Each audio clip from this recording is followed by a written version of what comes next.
শুরু হয়ে গেছে কিন্তু অনেকদিন পর সাব্বির আহমেদ সিরাজি গ্রামের বাড়িতে আসছে। আমাদের গ্রামের ঐতিহাসিক কাজল দিঘিতে সে অজু করতেছে। সুন্দর একটা পরিবেশ, পানির কালারটা খুব সুন্দর, তবে লিটার দিছে গু গু গন্ধ লাগতেছে। অজু হবে কিনা সন্দেহ আছে। পানি তো এই কারণে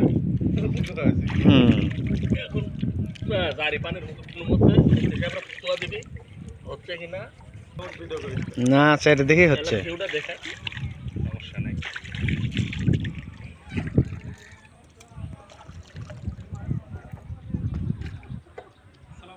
আসসালাম। না ওই যে টাক টুক উঠেছে তো ভালো আছে।